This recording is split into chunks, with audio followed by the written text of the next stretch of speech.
Gigantic is a really fast-paced PvP action game. It draws its roots from action RPGs, from shooters, and from MOBAs. And so when you look at designing a game like this, the game mechanics and the environments go hand in hand. A lot of decisions that you make about how rules in the game work, like how fast do you sprint, how quickly do you move, how high do you jump, how long can you sprint before you get tired, how much cover is there. These sorts of things tie in closely between the mechanics decisions you make and the map. And so the start of our process was really figuring out how this game would work and what the identity of the game is. When you start out a game, you have a lot of ideas about how it should play and what it should be, but you don't really know how all the subtleties are going to fit together until you sit down and play it.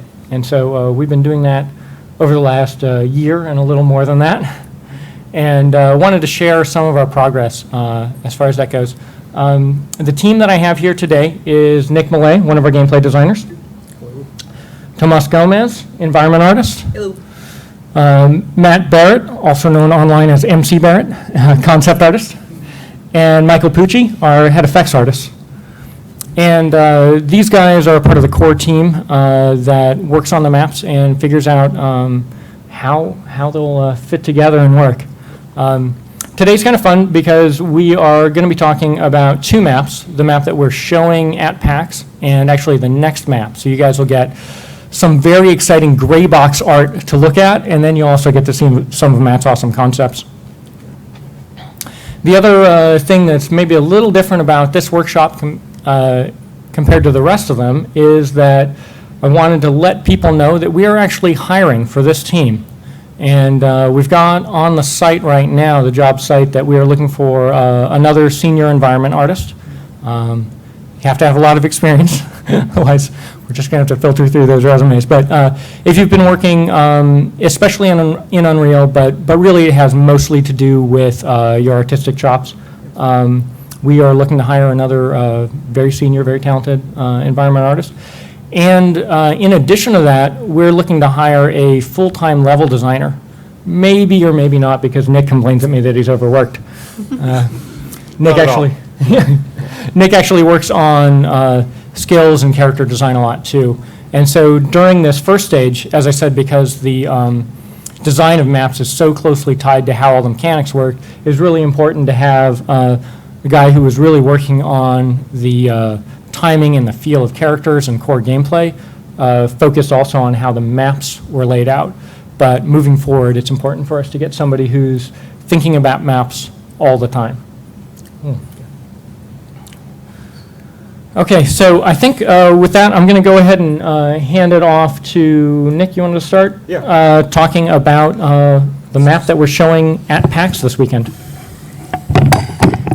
Oh, sorry. All right. So the map you'll see everyone playing at PAX this weekend is a map we call Mistforge. It's a map that has gone through a large number of iterations to get to where it is today. So what I'm going to do is I'm going to go back to what it looked like when I first started on the team, before we really sat down to look at the design of the map and how it flowed, and it's come a long way. So Don't do it. yeah.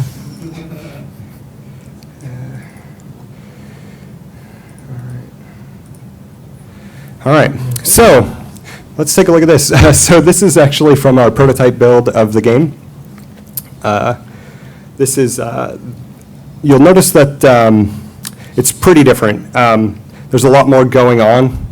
I know it's kind of hard to see from this screenshot. We actually planned to fly through the map and weren't able to do that. So you'll see there's some staircases in the back that wind down behind the wall in the front, and they sort of go to nowhere. You'll notice that there's actually like a second level. So if you look near the middle of the image, there's like some catacombs down below and there's a bridge overhead. So it actually had two full tiers that you can move through. And so you couldn't really tell who was on the top, who was on the bottom when you were looking at the mini-map. There was a lot of confusion there. And you could actually summon creatures down below. So there was a lot of stuff going on. And the hallways were really tight. It felt a lot like some of the maze-like old shooter levels to some degree. You'd go down one hallway and you just see a straight-on dead. Yeah, if I can jump in a little bit. We knew when we were talking about the identity of the game that we wanted very dynamic gameplay, and that some of that had to do with verticality, being able to jump up on things, really having to look above and below you, drop down on enemies, and to make use of the 3D space. And so when we first started exploring those ideas, we went all in on it, and it was really overboard. When you're working on a game internally, there are the kind of things that are really easy to judge for the team working on it, but then there are the kinds of things that, because you see it every day, it's easy for you to overlook the parts that are kind of hard to understand.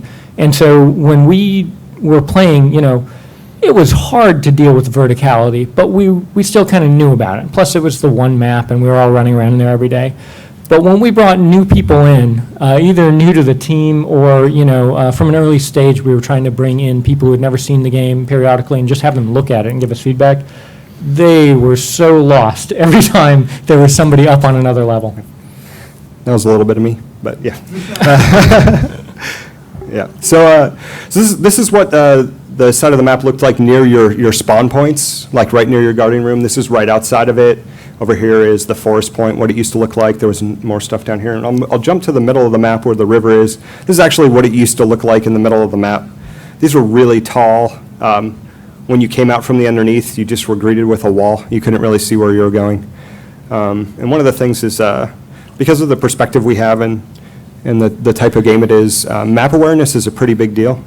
Being able to know where you are, where you need to go at all times is pretty important. So moving forward, here was the next iteration of the map. A little bit different. We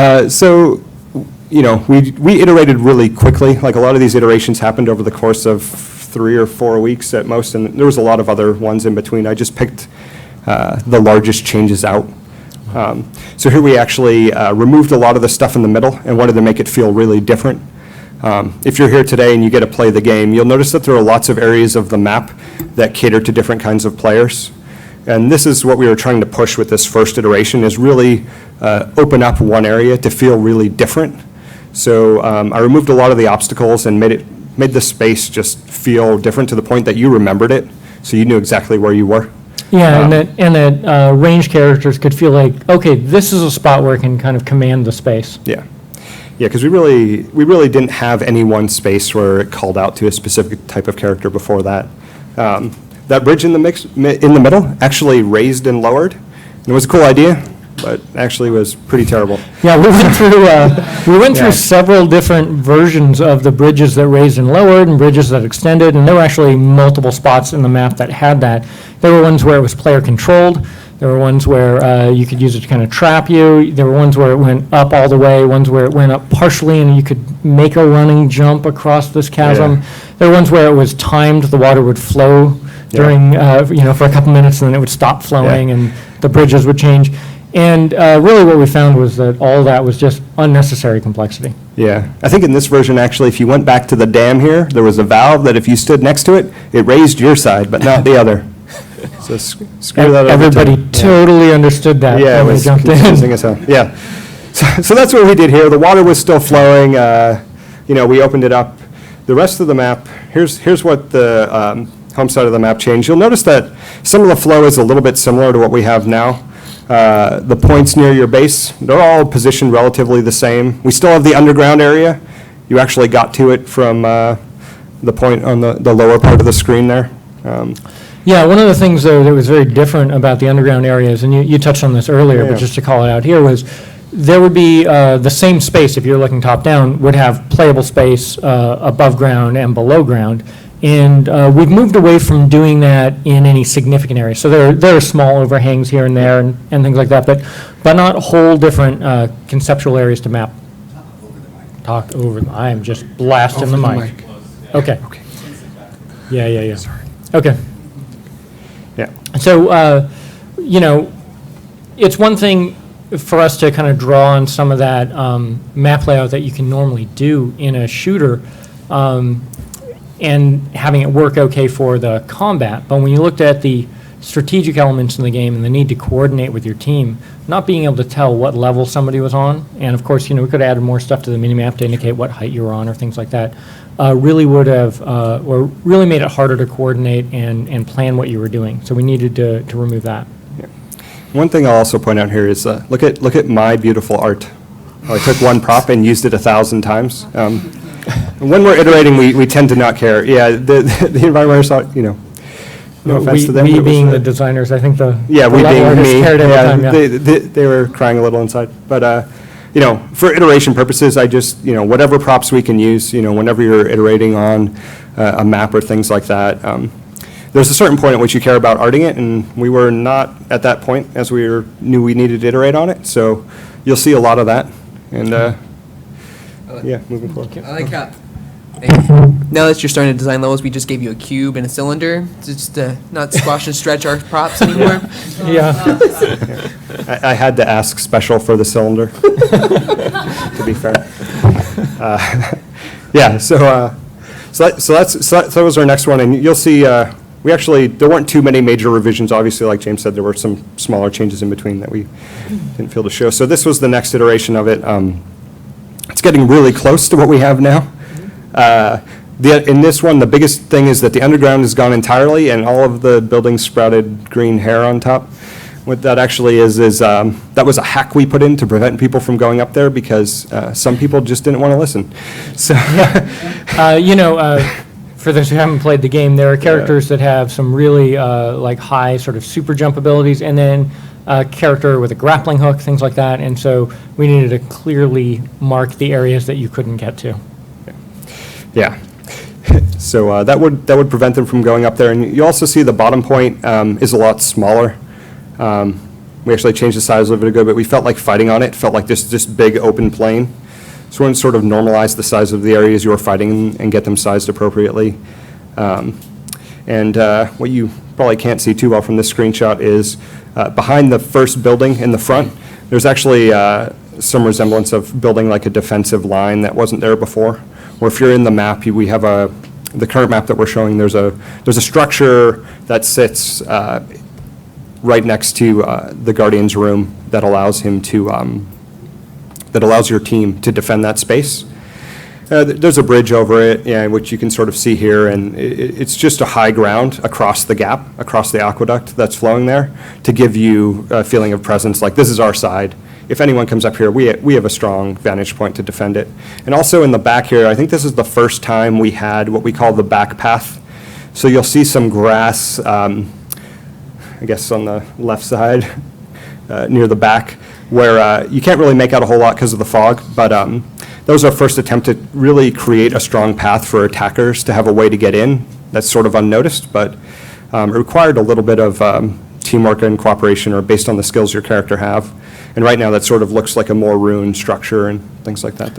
Yeah, and what you see through all of these is that there are several different masters we're trying to please here, and different sources of the changes. One, there's stuff that's just trying to make it have better flow as a map, and a lot of the simplification has to do with that. Another part has to do with understanding the mechanics of our game, understanding how big a combat area should be, understanding how high a super jump should be. One of the things that happened not too long after Nick started was he kept complaining at me that I had all my super jump heights were way too high. And he was right. We shrunk them multiple times after he came on board, and every time we did that, it had an impact on the map because there are a dozen places, well, more than that, many places throughout the map where the height difference from one level to another is based on those jump heights. And so every time we did that, it made the game more playable until we finally got the right height, I think. Yeah. And I think one thing you'll notice in regards to that is one of the things I kept complaining or crying about was just the lack of normalization in terms of verticality. The verticality was really extreme, and I think we definitely need to start extreme, and I actually go against my word when I show you the new map that I started prototyping, but we'll forget about that for now. And, is pulling a lot of things down, especially when I go to the next image of this version. I think you'll see in the middle of the map how things have changed quite a bit. We do have a lot of verticality in our game compared to a lot of other games, but it's definitely not as extreme as as it used to be. You see in a lot of shooters these days that verticality is thrown out for the ease of being able to constantly keep track of who you're fighting against and things like that. But because of the freedom of movement we give our characters and to let you really enjoy navigating the map and breaking the flow of it purposefully, we brought things into a point where we thought it was a good balance. Yeah, So, yeah. And then the last thing I was going to bring up about it is learning the strategic needs of the game. Like this is something like the 10th map that we worked on. It's the first one we've actually taken to a kind of finished art state. Though Tomas did a lot of work on art for a lot of maps along the way. This But- was the finished art state. No, yeah, we'll show that later. But we had a lot to learn about the game in terms of things like how many summoning circles should there be in a point. So like this map that we're showing at PAX is what we expect to be one of the larger maps, and it's got 8 spots where you can summon creatures. The very first map that we did with these mechanics had 17 spots where you could summon creatures. Turned out it was too many. It was a big map. Yeah, players never ran into each other, oddly enough. Yeah, so learning, what the strategic needs of the game were for the pacing that we wanted, learning, okay, how many side paths should there be, how accessible should they be, things like that was part of this process. One of the other tough things, I think, for the guys who were first working on this map is because we were trying to find the identity of the game, it wasn't a matter of, okay, let's make the safe choice for this map that will probably work. It was always, let's push the boundaries. So as I said, we think of this map as a big map. It's a big map not accidentally. It's a big map because we set out to make sort of the most complex map, which, thinking back on the fact that then it would be the map that we first bring to PAX. Maybe not my best decision ever, but it really helped us understand the limits of the game. And so what you'll see when we get to the new map that we're working on is actually, this is the map we would actually use to introduce the game to people. Yeah, if we could rewind time, that would be the map you would play today, but we can't. So one of the other things I just noticed looking at this is when we add destructible cover. So a lot of points in the current map, you'll see just railings that are about half character height and some other obstacles. You're able to blow all those up. Like they're all destructible. You could, if a guy's hiding behind it, you just chew away at that and it'll go away and then he's gonna have to run somewhere else. So you'll see little bits of, there's like these little gray walls that are everywhere, all over this thing. That's what those are. That was the first time I figured out how to do it in a very hacky way, and I just put it everywhere, because everyone likes that. So, Yeah. Actually, since we're talking about destruction, why don't we let Pooch talk about that a little bit? Okay. Yeah, I mean, one of the things and goals that we wanted to do is have a map that, and please jump in if I misspeak in any way, but James and I have had quite a few discussions about how we wanted the map to evolve over the course of a match. And one thing we always wanted to do is have, like Nick had just said, some strategic points where you could hide behind them in the beginning, but it was very easy to get rid of that cover and change the dynamic of that fight. Somebody who thought they were safe at one point, wouldn't. So what we did is we looked into what Gears and Epic had done with their Destructibles and kind of wanted to find out what we could do that would work for our speed of gameplay and something that was network safe and things like that. And we started small with low cover, and we've gotten all the way up to pretty insane physics sims that are baked into skeletal actors and real-time physics in the level, so that when something blows up, you can kick pieces around. There's a lot of that stuff going on now in the map that hopefully should seem seamless, and that was our goal. And we're going to continue to evolve that and make it even more complex, I hope, in the future, so that players, guardians, minions are going to interact with that stuff quite a bit more in the future. And there are actually several different kinds of destruction in the map. So there's the stuff that we were just talking about that players can destroy, but there's also really big environmental features that only the guardians destroy. And this was something that was actually added fairly late in some cases. The first map I was talking about with the 17 capture points had one version of this. So every battle starts with fighting for map control, trying to kill guys in the enemy team, trying to kind of establish an advantageous position to start, but then concludes with the clash, where both the guardians exit their lair and come to the center of the map. And the plan there was when they come to the center of the map, they're just going to smash stuff up and reshape the battlefield because our needs play-wise are going to change for that. And the first map where we did that, it was massive. We had 20, if I remember, we threw it together in about a week and a half. That's Yeah. about all we had. There were 26 skeletal actors, and I think I simmed somewhere in the neighborhood of 185,000 pieces. Yeah. And these all fired off simultaneously in the middle of the gameplay. And it actually ran really well. Yeah, it was pretty epic, too. They destroyed a size of probably, I don't know.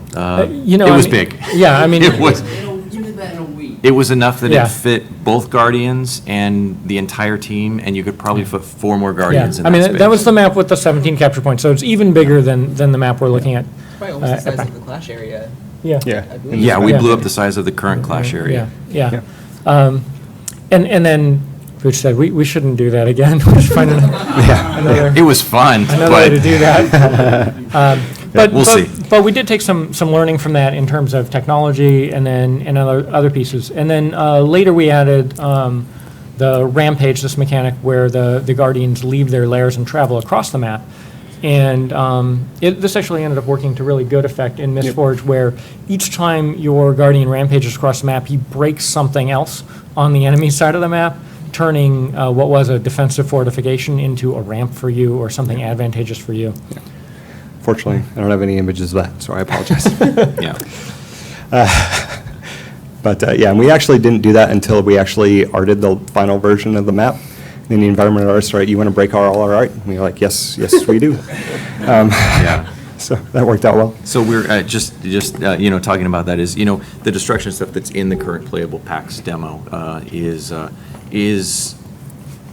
long way along, but it's not our ultimate presentation of it at this point. And so the nice thing with this new map that we're working on is we're starting very early in the process. So environment understands, design understands, effects understands exactly where we're going with the process so that we can all move forward together. So I'm not coming in at the tail end kind of a thing and kind of to retrofit this stuff into the level. But, all in all, it works out Yeah. really well, I think, for the gameplay. Yeah, I think, game development is a process of discovery, and the key is like how much attention you pay as you go along. Yeah. And learn from your mistakes. Yeah. Yeah. All right, so I'm going to move along to my next image, this iteration. So we're still not at the final version of the map or close to it yet. But so this is what the river looks like now. You probably notice quite a few differences. One is that pit is about a third as deep as it used to be.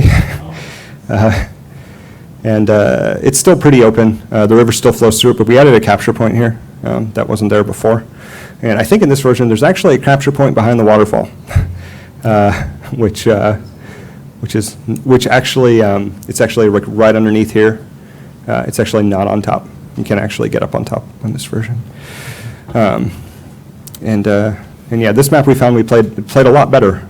Yeah. People knew where they were going, and it was just simpler overall. Yeah, And then, things bottlenecked a little bit too much, though, yeah, which is this where this some of the this additions area, came. yeah, became a bloodbath, and it would stay that way for the entire match, and it stalemated pretty bad.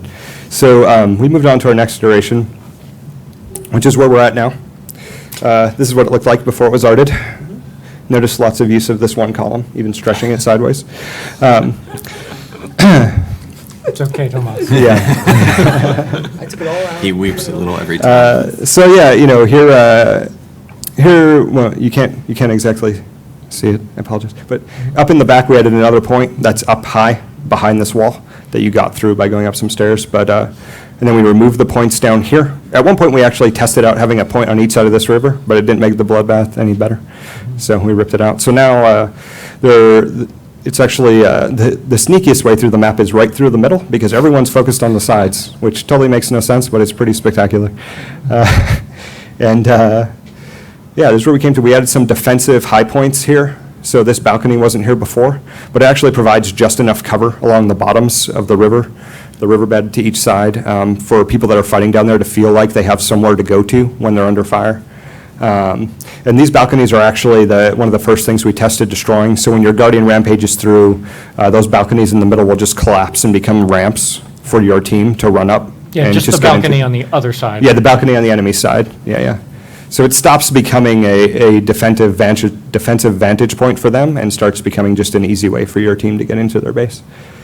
I guess I've never seen that balcony. It seemed like we were always going It, up those ramps. It Good breaks job. after the first rampage, so yeah. Yeah, I mean, that's going to happen within the first couple minutes of the Yeah, game. the first 5 to 10 minutes, You know, one and of them will get broken. Yeah, and that speaks again to the way that the map design ties into the overall design of the game. We looked at ways to make sure that battles didn't drag out. So if you're getting an advantage, hey, let's start speeding it up. Yeah, and so here's the back half of the map. You'll notice that there's some like support beams going across the aqueduct. It's like a minor addition that went a long way. Before they were there, characters that were in there were just in a pit of death, and they just got chewed up. But just adding those few things, characters go in and out of line of sight so quickly that like you can still hit them, and when you hit them, you feel really good. And when you don't, you just feel like, oh, there's cover in the way. That's okay. Yeah. And then they also became additional options for traversal there. Yeah, and it gave players, attackers, a way to cross over that to the other side, and there's a lot of ways you can break the flow of the map that'll let you figure out. And then in the back, we changed the grass that was the back path. You see there's like some temple columns and things like that. So this became a more structured thing. This point down the bottom really didn't change a whole lot. And then that would bring us to the final version of the map, I think, which is where we're at today. This is what it looks like when it's arted. I have to ignore the editor bits. Couldn't cut those out really quickly, but so this is where the environment art team came in, and you could actually see the multiple destruction states for the balconies based on whether it's up or down and things like that. And then this is probably one of the most notable things is this point on the bottom, the flow here changed quite a bit, and that was just like, hey, sometimes there wasn't a whole lot of complexity to how that was laid out, and the concept artist that was drawing that point was like, hey, I just want to do something fun here. And I was like, all right, go ahead. Like we'll make it work. We'll figure it out. And we actually iterated on that a little bit to get it to where it is, but it turned out it plays pretty well. Yeah, once we hit this stage, there were also a lot of other changes that came in as we brought in people to test. All the stuff that we had gotten used to navigation-wise, and, the map was, as you could see, progressively getting better. But as soon as we brought in people who had never played the game before, they still managed to get lost, still managed to have trouble finding their way around. And so there was a lot that we had to figure out about making sure sight lines were good to kind of your next objective, things like that, that caused little shifts here and there. I say little shifts because I didn't have to make the art changes. Yeah. Okay, so now Tomas is going to talk a little bit, I think, about what it's like, what the process is to put art into a level when your designers don't know what the hell they're doing. The process working with the designers. Oh, yeah, that's what I meant. We definitely kept this it was a very organic process, and it was very back and forth and bouncing off each other's ideas. Nick talked a little bit about the concept artists. Before Nick, I think it was just artists throwing gray box stuff, and we were just really worried about looks for the most part. So, hence why there's a lot of problems with the design. That was my map, so. But so our process was very organic. So Nick would take our old props. Now he uses cubes and ramps and very simple stuff. So there's no crazy stretching or weird objects. So he would build these maps, and so we would take that, and we'd actually have our concept artist then take that and try to get ideas from it. And so he would do actually paint overs of the map after Nick had a good spot of the design where he felt very comfortable, and would do a paint over. And this looks pretty close to where we are already. However, we would take that, and then our map is very, each area is very unique. And so we actually made each prop by hand, custom for that spot. So we would actually, after that concept got made, we would then do a gray box version of that concept and build it in there, and then we'd play test some more. It was a very organic process. And again, once we gray box there, design hits it a little bit, and we're bashing ideas between concept art and the actual environment artists. You actually see there's frog statues, and we were like, well, the frog statues aren't that cool. Let's actually build the statues into the dam. And once we build that into the gray box, the concept artists again go into that and do another paint over and push it a little bit farther. And we would bounce ideas again. That would finally take us to the final asset, which is a really grand dam. This is the actual asset that's in the map. I want to say at least 10 times during that process, they asked when we'd stop making changes, and we said, oh, this is the last one. Okay, now we can start arting. Good. And Okay, excellent. That we know of right now. I might have said that part after I walked away. This is the last time, right, Nick? Yep. And this definitely happened throughout the whole map. Like, this is one of our more visually appealing ones, but we did this all throughout the map. This is the clash area right here. And actually, this is at the point, I think the clash area is one of the last things we kind of tweaked on design-wise. So this is when we started handing him boxes. And so maybe not as cool looking, but it was definitely easier to switch out props for us as artists. And this guy is amazing with you give him a cube and a cylinder, he can build worlds. Yes, I can. So he actually took cubes and built the temple, and then we just took that, the concept artist then just did a paint over. We kept pretty close to the design, and we did the same process. We would gray box that, test it, and then once that was fine, then finally do the final art asset. This was the bell point that Nick was pointing out. You can see in the top right corner, we did many versions, and I think from his first thing that he showed you was very box, and we actually arted it that way. And after playing it a bit and looking at it, we're like, this could be cooler. And so that's when we start. This is one of the major areas where that was a lot of back and forth between design. Like, we could push this a little bit more visually appealing, and we'd bash the ideas off of you, and we'd show you this cool concept, and you'd give us the approval. Again, stretched cubes and boxes. Like, I think this prop is everywhere. It's just stretched. It's all one prop. And do the concept of this. And this is pretty close to what the final art asset was. Bunch of different areas. This is the hidden path. The statues are a little bit different. Little walk area. And this is after, I think this is the image right before you finished design. And we did all the gray boxes here. And after we did the gray boxes, ripping all the mishmash props that Nick placed, we'd do gray boxes, and then the concept artist would paint over again. Also, so once we got the map to a good point, at least art-wise, the actual assets, we played a lot with also thinking of design with lighting. And the concept artist would actually take our screenshots again of our map and play with pushing it a little bit farther, but also playing with lighting and trying to make focal points. This is the middle area underneath the dam. Definitely one of our eerier, more mystical feeling spots. We definitely played with lighting a lot in our level, and we were playing with how our characters would play off the environment. And we would do that just in concepts and paint overs and testing different stuff. You can see this is our old, on the left side right here. We were even playing with textures and playing with how characters would look on the environments. And we were playing with values and trying to actually mute the environment a little bit so the characters would contrast and show a little bit more, because that's the main focus in our game is the characters. You can also see actually a little bit in those images how much the characters have changed Very true. visually. Like, that's not how the characters look now. Yep. Yeah. I mean, we did a lot of paint overs, testing different shaders for the characters and different shaders for the environments, and trying to kind of get a good match so everything blended well together. And we definitely did that a lot. And we did paint overs of just the characters and like different effects that could be on them, rim lights, or even. And this is also the environments too, like playing with like what kind of fog, how much detail should we have in the back, and so the characters very much become the focal point. Yeah, you know, one of the questions I've gotten a lot when we've talked to people here at PAX is, where did the art style come from? And one of the things I explain is it's just a lot of conversation between the artists. And I think this is a good example of it, of them just being very thoughtful and talking about all the possibilities and what works and what doesn't, what the consequences are of different choices. Yeah, we definitely have a very talented art team, and they're all very passionate, and we all bounce ideas off each other. Again, it's a small team, but we're all very passionate and Yeah, and thoughtful, I think. and is thoughtful. something. And we're there's not too much of an ego, and we're constantly bouncing ideas and giving You critiques. did just call yourself very talented, I think, a moment ago. I said artists. Okay. Maybe Yeah, I'm go not. ahead.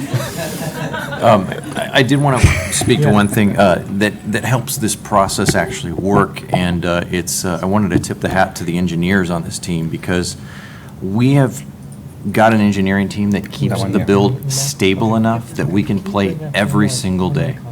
And without that stability, we wouldn't have a way to iterate as quickly as we do. We have, a concept artist spend a couple days, paint over something, and within, I would say, less than a week, we've got huge revisions to areas of the map that we can immediately play test. And like I said before, without engineers that are, cognizant of the stability of the build, we wouldn't be able to do this as quickly. And that helps us turn around stuff very, very fast. Cool. One thing I wanted to say before we move on, we're about to start to talk about the new map, is you heard Tomas say many times there, the concept artist, which is a really weird thing to say since Matt's sitting right there. That's because that's not Matt's work. He's doing the concept work on the new map that we're doing, but all the stuff that you saw, all those paint overs and many more concept pieces and paint overs are the work of Matt Core, who runs the Control Paint site. So if any of you guys want to see more of his stuff. Yeah, his site has tutorial videos and stuff to help you learn how to do concept art and actually teach you what it's like from start to finish, sort of through the process. So check it out if you're interested in that stuff. Yeah. I'm sure he would be very pleased. Yeah. Control Paint. Yeah. All right, so now we're going to talk about the new map that no one has ever seen before outside of the office. Get ready for the most beautiful map Yeah, you've ever seen in your entire life. Yeah, Nick says nobody's ever seen, but we've actually repeatedly over the last few months brought in people to play test it, and then we subject our alpha testers to it and all that stuff So too. Yeah. most people haven't. So seen it it. hasn't been seen publicly. Yeah. All right, so this is version 1 of the new map. There's lots of boxes and lots of gray, so I know it might be hard to read. I originally intended to fly through the map so you can all get a better idea, but so one thing we're trying to do here is create a smaller map. This map is at roughly the size of the clash area in the current map, and just that space. It's pretty small. It's about, I guess, a third the size of the map that we're using right now. One of the goals we set out to do was to create a simple map that was much more straightforward for players to take in. We wanted to remove the high-level strategy and complexity to some degree, not entirely, but make it less important and make it more about just team fights and getting people into the game and into the action as fast as they can.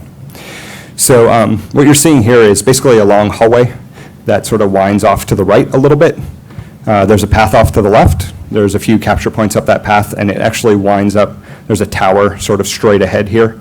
So it'll wind up this way. There's a capture point. You can sort of see the light from the capture point up there. There's a bridge that goes across. Underneath here, there'll be another capture point. I'll get another perspective. So here's that same map. Here's the bridge across the top. The path along the bottom here is that left path. There was actually another point on the right that just went to a dead end. That was a pretty terrible idea. But and there was a point right in the middle, and that's where everyone died, and it was pretty terrible.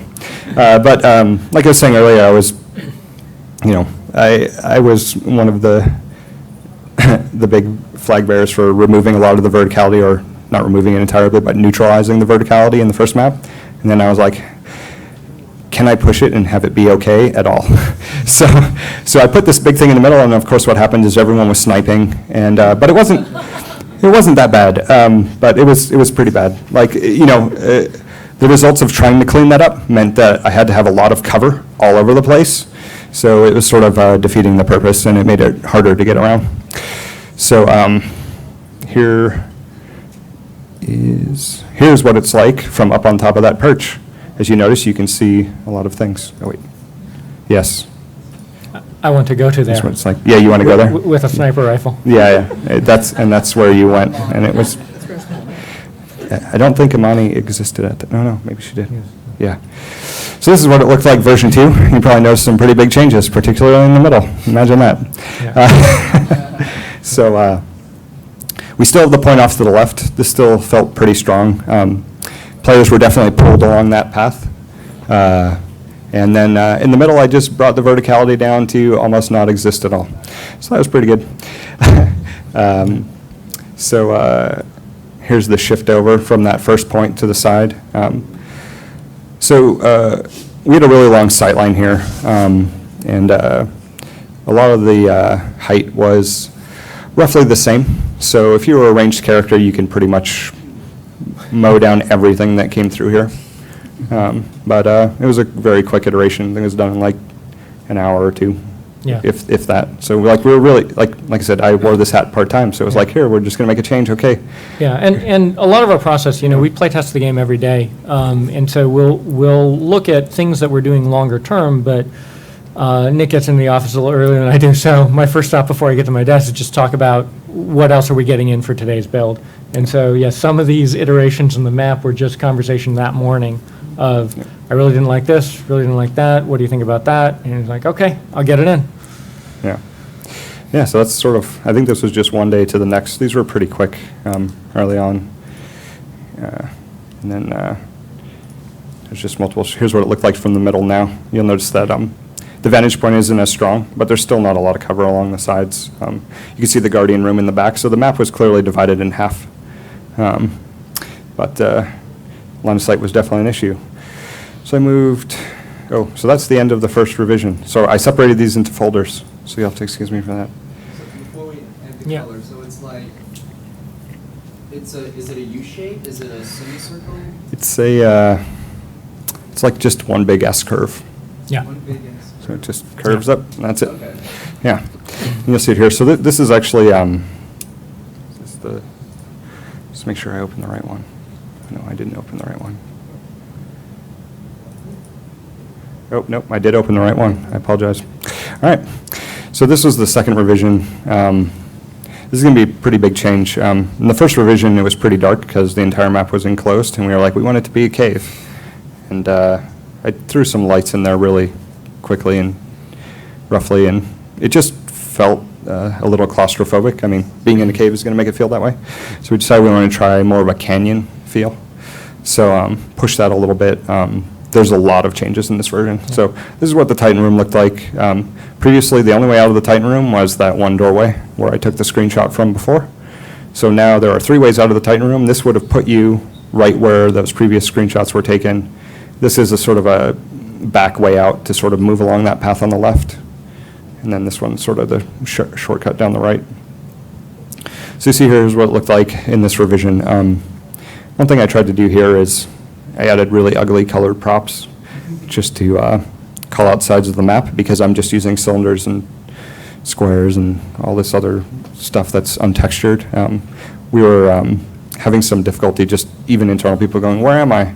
Part of that's, and we were asking ourselves that question. It's like, is it the layout of the map, or is it just because the art is so terrible you can't really tell where you're going, and no effort has been given to lighting, and a wall looks like a floor? So you'll notice that I two-toned it a little bit, so the ground is a tan color. I actually think the artist scripted some of this out for a future version. It got migrated, the walls were darker, and I think they were a really ugly brown. And then I have these yellow props that are like, here's this side, the blue props were the other side. So these were sort of just functioning as cover. This path remained mostly the same. One of the more significant differences is down the middle, you can't see very far anymore. This was just me directly trying to combat the line of sight issues we had down the center of the map. One of the things we discovered when we were playing, if you played the game, is not just line of sight, but the important thing was that even if you had an open area, how long does it take to get the hell out of the open area, just in general? And you might say, oh, well, isn't that just line of sight? But based on how characters move and what their abilities are, it's a very different meaning, I think. Yeah. So. I think one of the other things that we look at with getting hit from far away is it's not just the distances, but how many different places can you be attacked from? And if you're in any given space, what potential threats do you need to be aware of? And when that number gets too high, then the game breaks down. Yeah, so like there's like this big yellow wall here. This big yellow wall didn't used to be here. That was just us going, well, line of sight sucked from there. We'll figure it out later. I'm just going to make the wall really tall. Screw those guys. Right? So, it's just really quick and dirty.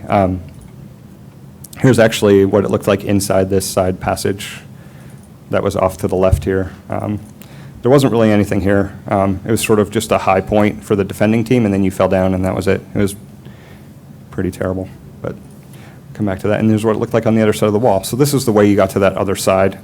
So it was a way for people to shortcut through the map, and that's all they did. Is they ran down that side of the map and avoided the other team entirely, and both teams passed each other like ships in the night, and no one ever fought. And also that spot down there surrounded by all that high ground looks like an awesome place to hang out. Yeah, that's where people hung out a lot. So basically, Your corpse would hang out there. Yeah. This is actually taller than it looks to some degree, and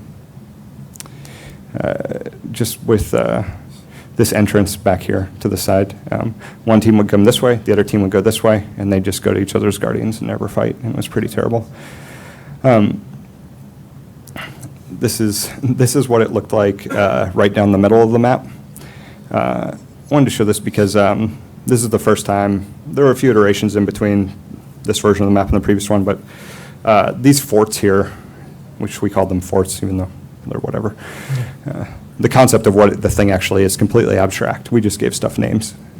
But ranged attackers would just sit up here and mow down people in the middle. So I added these rocks here so you could just jump up and just completely break things. And it worked out pretty well. But one thing that this did is it gave players some sense of direction for where the enemy's coming from if they're in that spot of the map. And I think that's really important. If you don't have a general idea of where the enemy's coming from, and you just are always getting shot in the back, it's never a good feeling.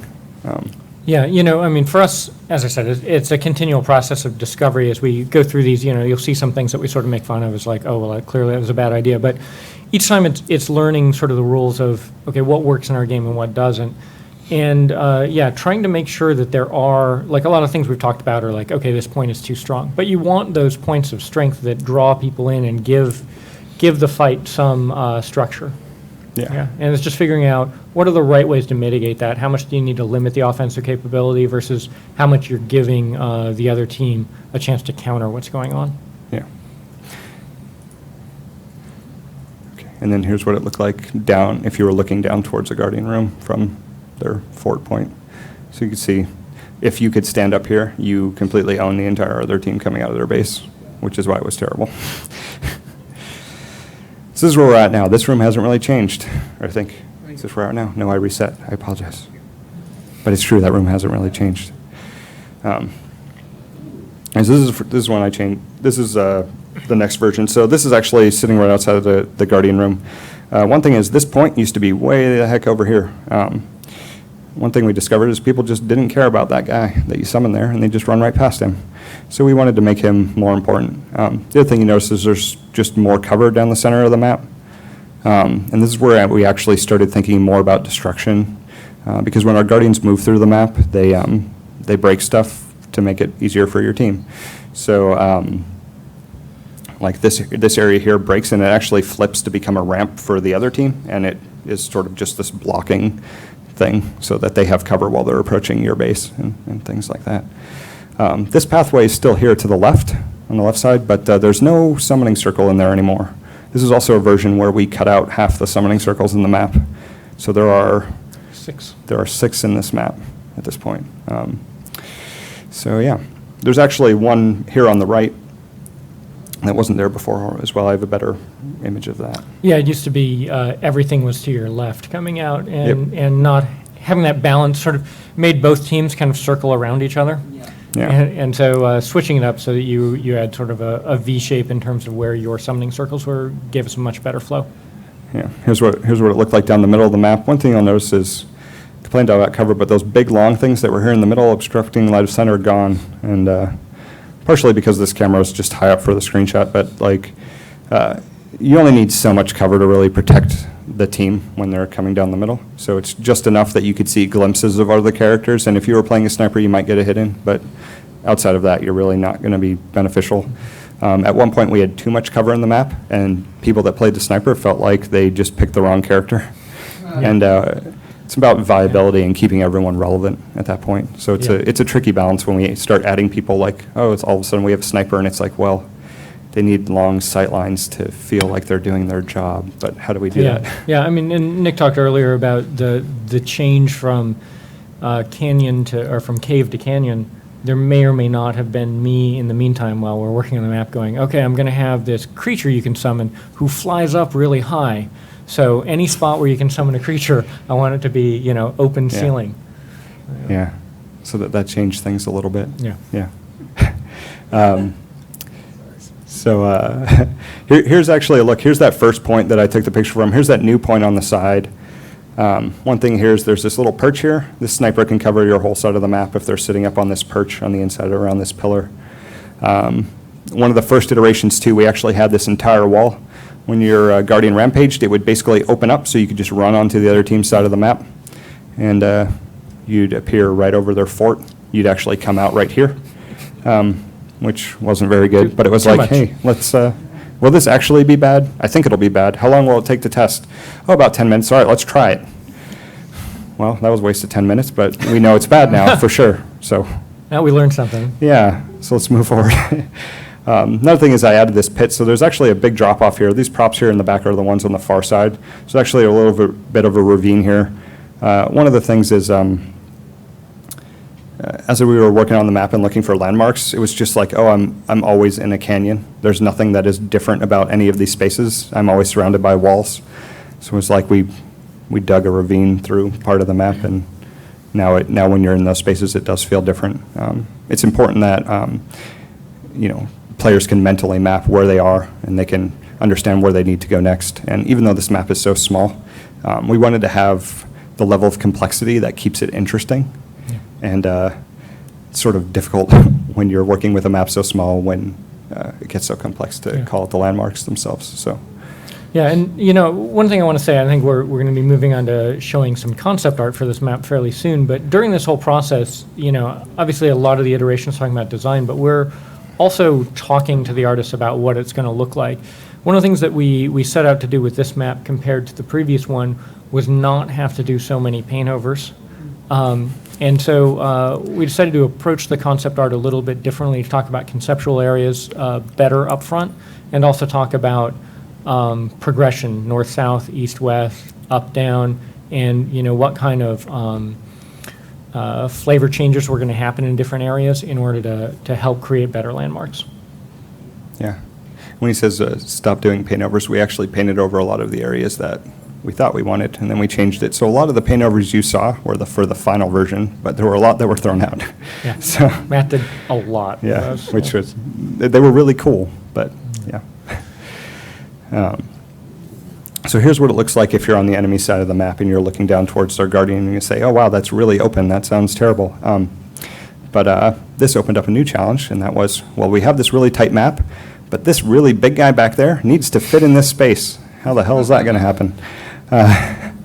So that was a tricky problem. This goes back to what I was saying earlier. So I added, there's these rocks here in the middle of the map, and you can actually get behind these. You can actually come up here through the back. So there's lots of ways out of that space very quickly if you use your skills properly. Walking, it might take a little while, but we have big bursts of speed and stuff like that can happen all of a sudden. But that guy will also fit there. And when he falls down, you can actually walk around him, and he's not blocking the entire thing, which is completely a problem we had in earlier versions of the map. And it's pretty good. And then some other things is we lowered this a little bit in the back. You see there's a little ramp up here coming out of the fort. It all used to be that high, but even that subtle change goes a long way towards what you can see at distance and what cover you can see over. So little changes like that, they might go unnoticed, but they change things significantly sometimes. Yeah, it makes a big difference. We were talking earlier about, how many places can you be attacked from a particular spot? And by adjusting some of the edges of, as Nick called it, the fort, you make it so that if you're trying to snipe out into the middle from up here, there are fewer spots on that wall that you can be at. So it's easier for an enemy to understand where they're getting attacked from. Yeah, and the addition of this point up here on the side that we showed earlier gave attackers an option to come out, stay in cover, and push into their side, but not completely stay hidden. So you would see glimpses of them passing through, and you would know that they went through, but now you have to deal with them because you can't hit them. And I think that's it. Oh wait, no, I have more. What do I More have? boxes? Yeah. You know what? These are all the same. I apologize. Sorry, Okay. lots of screenshots. No, that's awesome. So yeah, this is the new map. We've actually been playing it internally. Some people would argue it's more fun than the other map, Yeah, but Yeah, one of the things that we're really happy with, so we've been playing internally, but we also bring in a lot of people from outside and sort of get their impressions about the maps, and totally unprompted, a lot of times they'd say I feel like that's the first map that you should play in. Like, that's a great intro, because it's more compact, the paths through it, they're kind of just a few discrete ones.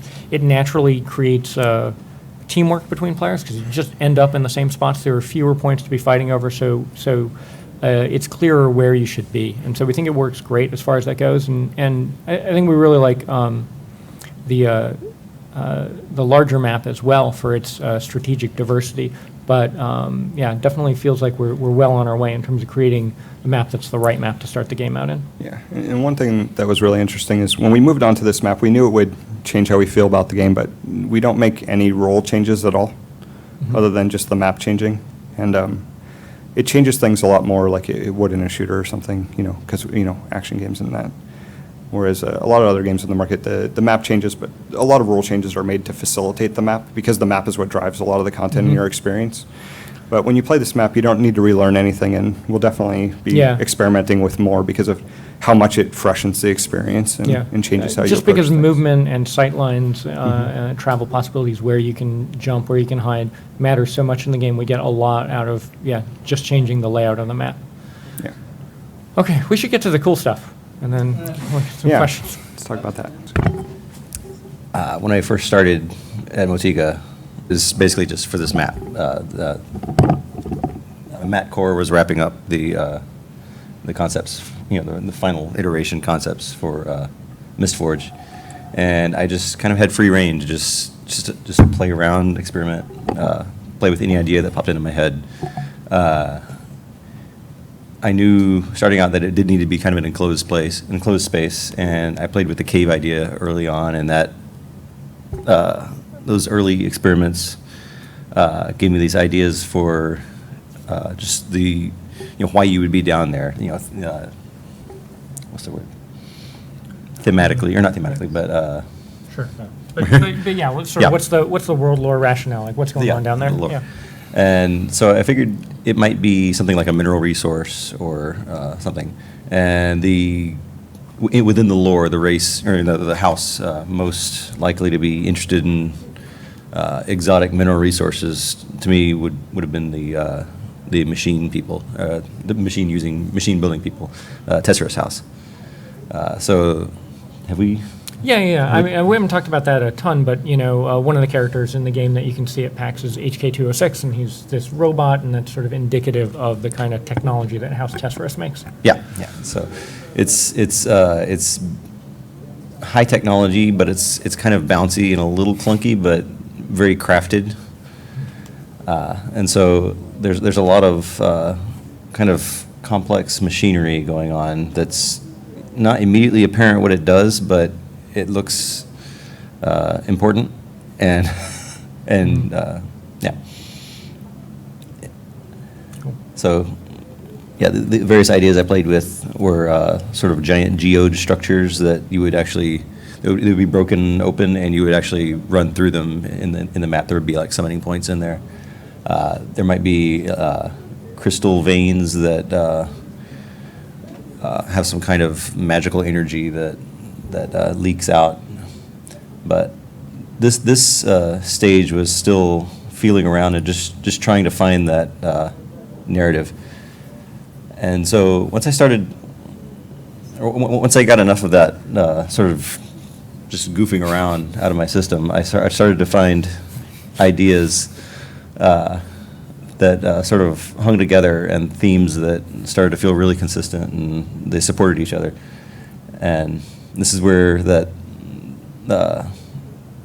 shapes that I just was drawing, because they felt good, they found a purpose. And there are these collector hoods that you can see positioned over little gas vents or something. And so they're collecting some kind of magical gas that's used in their industrial endeavors.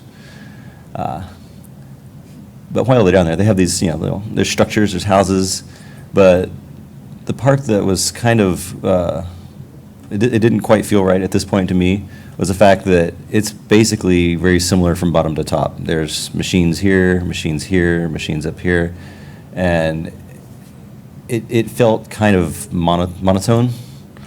Like there would be no reason to expect the density or type of structures at one end of the map to be any different from the other.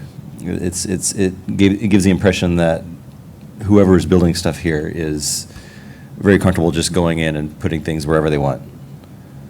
So that would be kind of a difficult fiction to support. Yep. I'm a lefty and it's a right-handed. What is it? Okay. So, while I was figuring, excuse me, I just inhaled some water. Yeah, While I was figuring that out, or letting it sort of ruminate, I started playing with ideas for just what kind of language I would use for rocks and plants and various sort of modular features that we could start working on really immediately, as soon as we can, just to start getting that gray box map feeling like something that sort of gets everybody in the same space, thematically. Yeah, and- like even if the whole thing's not arted, the pieces that are in there set a tone and give people an idea of what it's Right. going to feel like. Right, just to keep that sort of group cohesive vision bubbling. And I have to say, it's a real treat as a designer to work with artists that are this thoughtful about stuff. You can see all these rad-looking rocks, and if you look closely, all these ones that say no, no, no, by him as Matt's evaluating what he Yeah, thinks yeah. will work and what won't. Yeah, I'm exploring here like extremes of various planar stylization, and so here's one that's pretty exaggerated as far as like this sort of slashy, hard edge right angle cut. This is sort of the opposite here in the middle. These really like wind-rounded sandstone blocks, and the more common final solution that I'm pretty happy with, that we're actually moving forward with, is the stuff that's up here on the top and over here towards the left. This is kind of the direction that it's going. Actually, one of these rocks here we're using in our art test to find the new environment artist. Yeah. Okay. And so once I've got some strong ideas for the rocks, they're not just rocks, but just the individual visual languages that I want to use in this level. I start incorporating it into sketches that sort of combine these ideas in something that I intend to actually represent the way the game would look. And you can see here this starting to reflect some of the shapes that were in some of our earlier versions of the map, too. Right.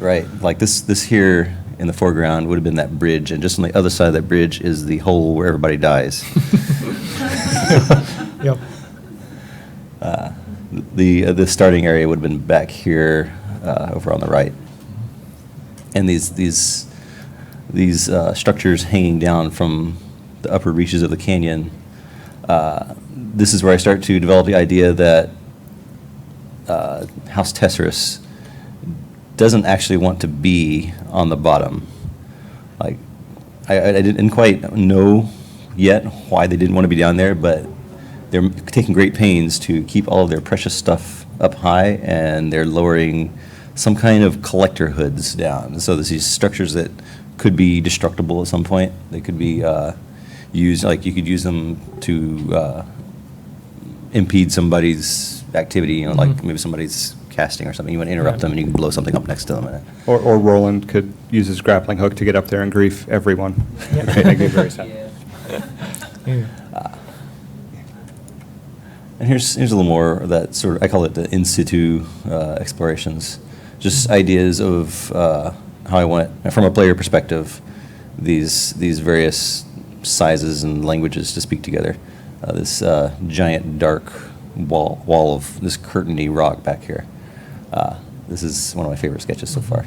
Yeah. This is just fun to look, and I want to be in there. I want to run around and just That's awesome. see that stuff.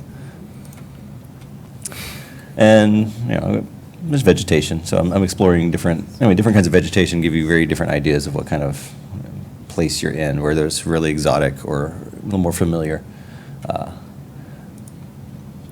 These are the more exotic flavors of things. And I think all that stuff will have a place in the map. Just especially in a small area, trying to keep it from looking homogeneous. Like I've hardly gone any distance at all. You need all kinds of things that very subtly shape that perception that you're actually going somewhere. So at some point now and then, I like to just do a sweeping overall contextualization of where things are, what the world is like around it. So this map, as I'm envisioning it, takes place in a remote canyon, this vast field of canyons, where House Tesserus, or people in their employ or whatever, they have this huge operation set up, and they are collecting something down in the bottom. I think at this point I had an idea what it was going to be, but hadn't told the rest of us yet. oh yeah. I think I forgot to put an image in here, but I'll just telegraph it in right now. Tesserus does not want to go to the canyon floor because they are afraid of ghosts. They are machine people, they understand machines, and there are ghosts down there. Now, what kind of ghosts do you find at the bottom of a canyon hovering around ancient rocks? There's obviously no civilization or anything like that down here. So they are ghosts of ancient sea creatures, trilobite ghosts. So you can see them wafting up from a vent, being collected by this hood. And so there's a lot of, there's some equipment down in the bottom of the canyon that is basically autonomous, requires very little maintenance. But, so you're not going to see much, if any, like people getting upset about you damaging their stuff. But when,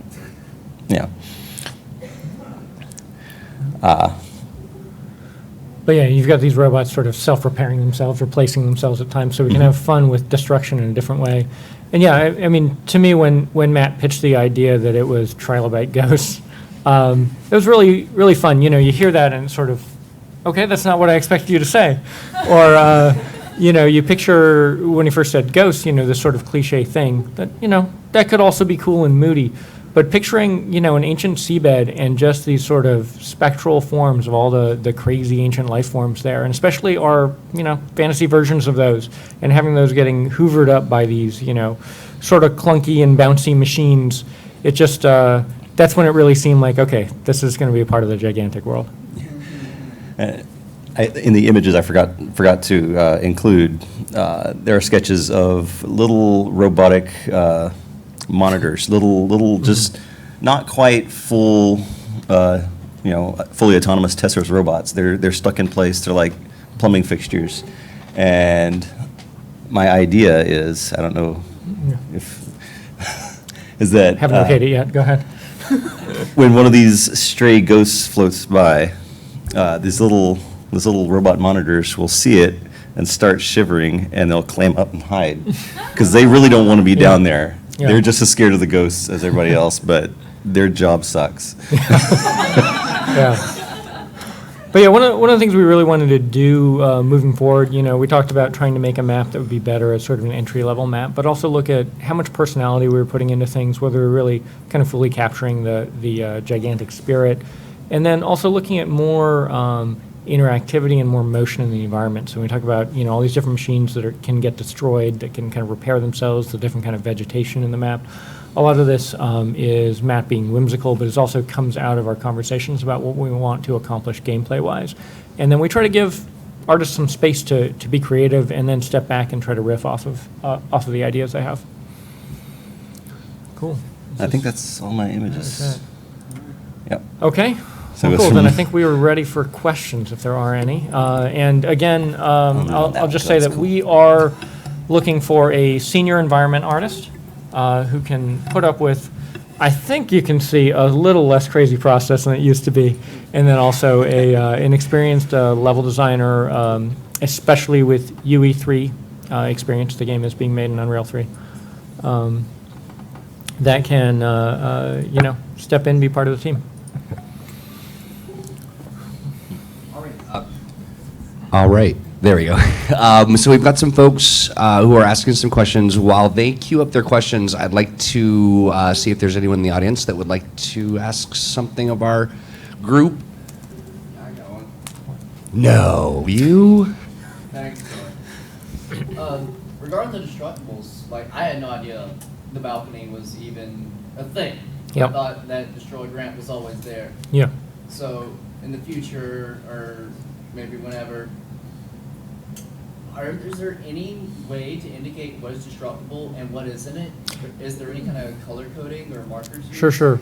We try to use, in terms of the things that players can destroy, we try to use a kind of specific language on that stuff visually. In terms of the stuff that the Titans destroy, the Guardians destroy, there's not necessarily as much of that we do, but it's very fixed and doesn't change from match to match in the same map. We are expecting to do things like change the mini map to show where the destruction is, and a lot of other stuff, kind of call it out a little bit more than we do right now. Even the player destructibles, I guess I never really noticed. I was just focusing so much on the beautiful art as it is and my own gameplay. Um, Balcony though, it's like I just played it and like Yeah. the first time I noticed it only because I got stuck in it.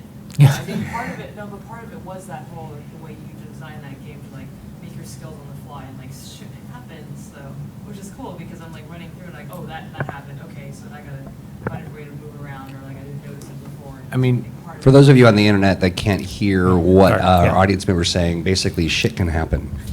I mean, Yeah. just real quick to speak to the destructible stuff. I mean, we don't want to make stuff as gamey and telegraph it as much as maybe in the past that Yeah. games have done.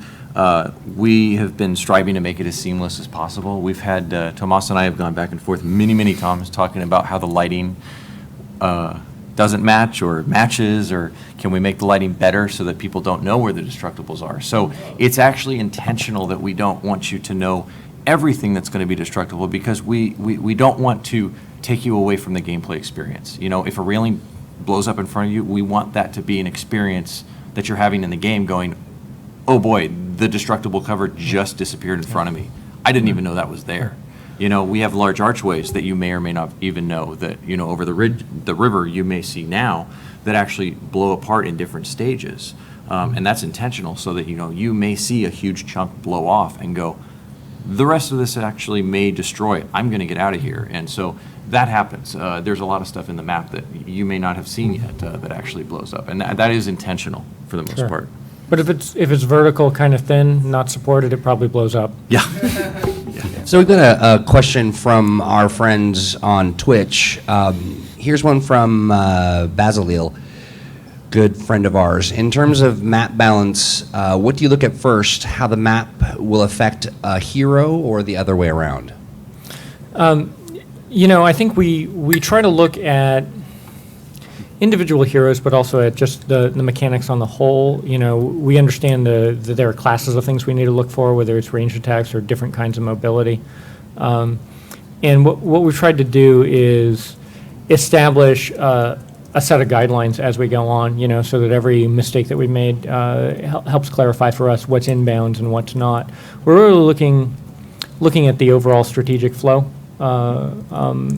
more than anything else, and then looking at, from an individual spot, is there undue advantage for characters with abilities of type X? Generally, it's a lot easier to solve the hero-specific problem than it is the high-level problem. So once we understand the high-level flow of the map and the strategy, we can make the subtle changes that are needed, if there are any, to help a character feel viable. Using the power of technology, I'm going to check the Twitch channel while I'm taking a question from the person that That is is physically here. fantastic, Troy. That way they can hear what's going on. Hey guys, first I love the style of Gigantic, and I got to play it just before coming here. It's awesome.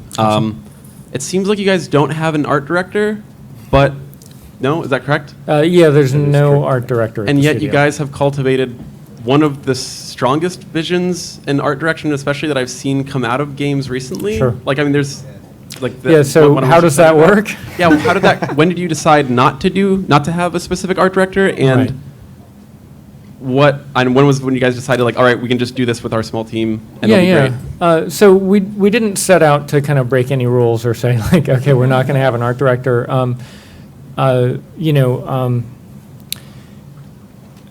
The thing that I told the guys when we started looking was, we've got a really high bar for an art director because I've got a tremendous amount of respect for the artists on the team and felt like, this is going to have to be somebody really phenomenal to come in. And so, we started looking and we contacted people and we advertised for it and we went through resumes and looked at portfolios and talked to people, all the things you would do. But at no point were we going to compromise because the guys were too good. And then we just had to deal with the fact that we didn't have an art director.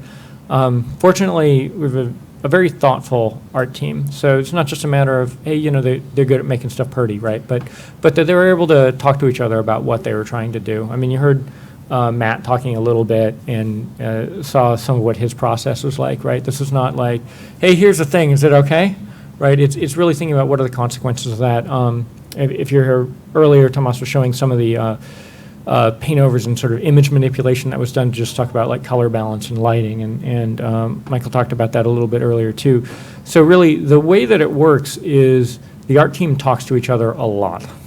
And, it's not as efficient time-wise as if they didn't have to talk to each other, but I think it's better overall. And I'm not saying that having no art director is better overall, but I think it works for us that the thing I've tried to emphasize to the team as a whole, and this is design, it's how we work on engineering, so even how we schedule the project and how we do art, is it's about collaboration.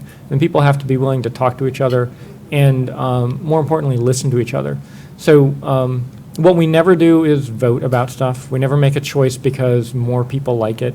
Ultimately, if there's a tough decision to be made, I'll make it. I'm in charge of the team. But very rarely, if ever, does it come down to that. Mostly it's me talking to the artists and making sure that they believe in what they want to do. And if they believe in it and it's consistent with what they're doing and sort of makes sense with the overall vision of the game, it's really easy for us to kind of keep stuff on track because they hold each other accountable. I think we did a character panel yesterday, and we showed one of the characters that some of them have gone smoothly, some of them have been remade many times, and that's because we thought we had it, and then somebody said, I don't think we're hitting the mark. And it wasn't a matter of like, oh, that person gets to say we're not hitting the mark. It was like, oh crap, you're right. We okayed this thing and it wasn't good enough. And this animatic you put together, or this paint over you did, or something kind of shows that. And I think it's a credit to the team.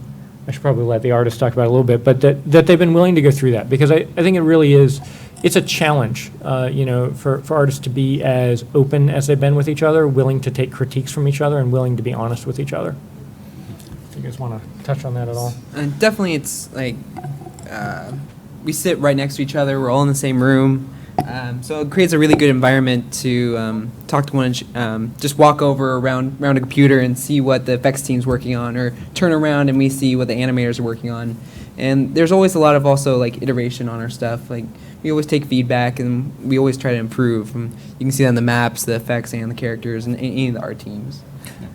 Yeah, I mean, to speak to that point, one of the things is, as effects artists, we usually come towards the tail end of a project. We usually get to work on stuff at the end of, a long process. But with this team, it's completely different. We are always sitting in at the beginning of map discussions, the beginning of character discussions, and we hopefully contribute to the development of that character. Also, we're in the back of our minds thinking, that's going to be a challenge.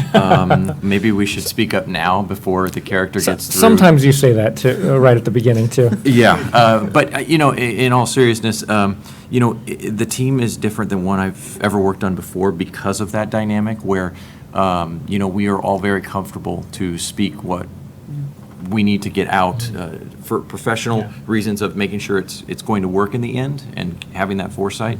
But we also want to do crazy things that no one's ever seen before, which I think is evident through, what we've presented here with this project, and I think it's been very successful Yeah. so far. But, and then just to wrap up, when I talk about them being thoughtful, it's not just a matter of, right, like, I like this better. When they talk about it, they talk about, what impact it's going to have and what we're trying to accomplish. And as long as you've got a team, and, not every team could do this, but with the guys that we've got, it's people who are capable of having that conversation, and that's how they're able to stay on the same page.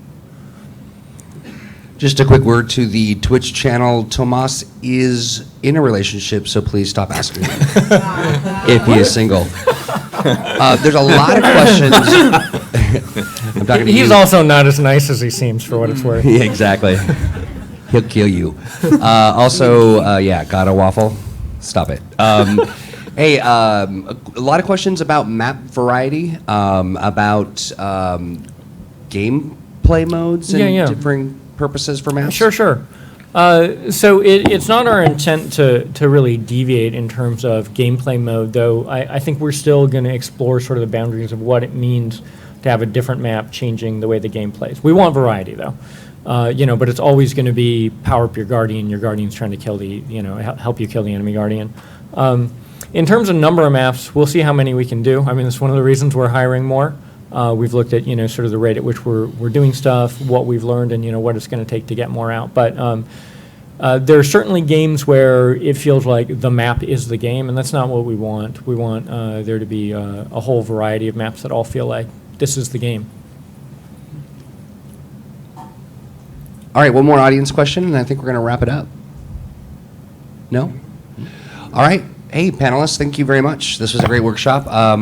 Twitch folks are very, very impressed with what you did, and still asking about Tomas, so kind of creepy. Hey, folks, thank you in the audience for attending, and let's give them a round of applause.